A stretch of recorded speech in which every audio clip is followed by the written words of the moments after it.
Isi surat edaran itu adalah anggaran belanja pemerintah di semua tingkatan, baik di tingkat provinsi, kabupaten kota, kelurahan, dan desa, untuk diumumkan melalui jaringan media sosial, baik YouTube, Facebook, maupun Instagram. Zaman sekarang masih ada pejabat desa yang baperan dan alergi dikritik warga. Sepertinya mereka harus siap-siap pensiun dini dari zona nyaman mereka.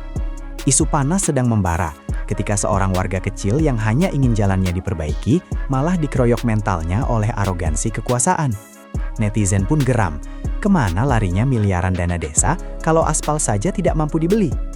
Apakah uang rakyat habis hanya untuk memoles gaya hidup atau justru mengguap dalam laporan fiktif yang tak pernah terlihat fisiknya? Fenomena raja kecil di desa ini menjadi luka dalam demokrasi kita, di mana kritik dianggap serangan dan kejujuran dianggap ancaman. Melihat kekacauan pola pikir ini, Kang Deddy Mulyadi atau KDM muncul sebagai penghancur tembok keangkuhan tersebut. KDM tidak main-main, ia ingin menghapus total pola pikir pejabat desa yang anti kritik. Baginya, jika seorang pejabat sudah berani mengambil sumpah, maka ia harus siap telinganya panas mendengar keluhan warga. KDM kini mendorong sebuah revolusi besar, transparansi digital. Ya jadi gini Pak, sekarang kan sudah eranya era media sosial.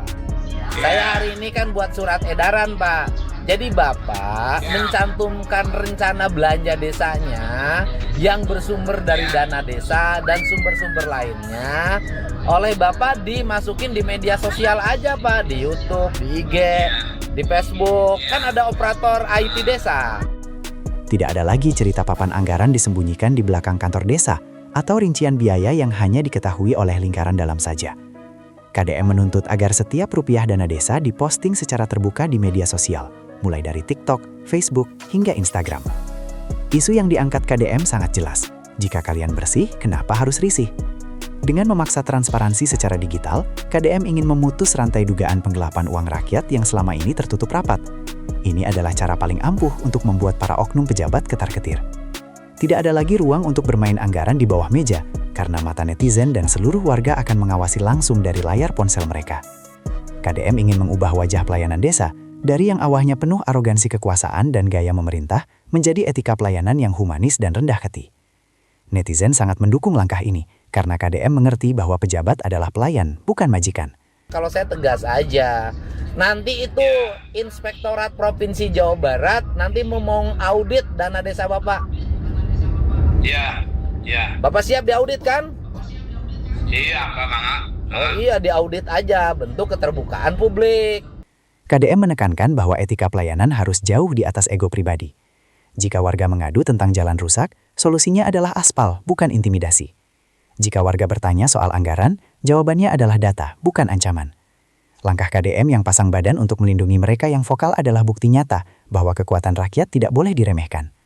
Pola pikir kuno yang merasa paling berkuasa di desa sedang dirobohkan oleh KDM untuk diganti dengan sistem yang lebih modern, terbuka, dan beradab.